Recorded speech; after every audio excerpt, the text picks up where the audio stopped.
স্টকের brake pad দিয়ে 14,000 kilometre চালাইছি, ভাবা যায়? এখন অনেকে কমেন্টে বলতে পারে, ভাই আমি একটা স্টকের ব্রেক প্যাড দিয়ে 25,000 চালাইছি, 30,000 চালাইছি। ভাই, সিটি রাইডের বিষয় একটা আর হাইওয়ে রাইডের বিষয় একটা। যারা গ্রামে থাকে তারা একটা ব্রেক প্যাড দিয়ে আরামসে 30,000 কভার করতে পারবে, কিন্তু সিটি রাইডে 14,000 অনেক কিছু।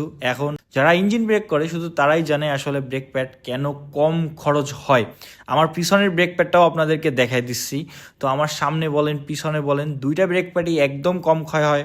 কারণ হচ্ছে আমি বেসিক্যালি সবসময় চেষ্টা করি ইঞ্জিন ব্রেক করার, আর ইঞ্জিন ব্রেকটা বেস্ট। আপনার বেশি কিছু করতে হয় না, সামনে গাড়ি দেখে একটু দূর থেকেই যদি আপনি থ্রোটল ছেড়ে দেন, আপনার গাড়ির জায়গায় যাইতে চাইতে গাড়ি স্লো হয়ে যায়, সেক্ষেত্রে হয় কি আপনার এক্সট্রা ব্রেক প্যাড ক্ষয় হয় না। তো আজকে এই 14,000 কিলোমিটার পরে আমার বাইকের ব্রেক প্যাড চেঞ্জ করব। তো এইখানে জিক্সারের নতুন ব্রেক প্যাডের দাম আমার কাছে 840 টাকা নিছে। ফ্রন্টেরটা, রিয়ারেরটা চেঞ্জ করতে হবে না, কারণ রিয়ারের ব্রেক প্যাড দিয়ে আমি আরও 5 থেকে 7,000 কিলোমিটার আরামসে চালাইতে পারবো।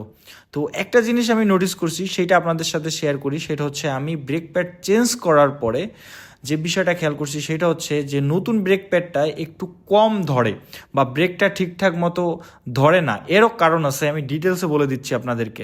সাধারণত নতুন ব্রেক প্যাডের সারফেস একদম নতুন ও মসৃণ থাকে। পুরনো ডিস্কে সামান্য অসমতা বা পুরনো প্যাডের যে ফ্রিকশন ম্যাটেরিয়ালের স্তর থাকে, সেইটা এই নতুন মসৃণ ব্রেক প্যাডের সাথে এক হইতে পারে না।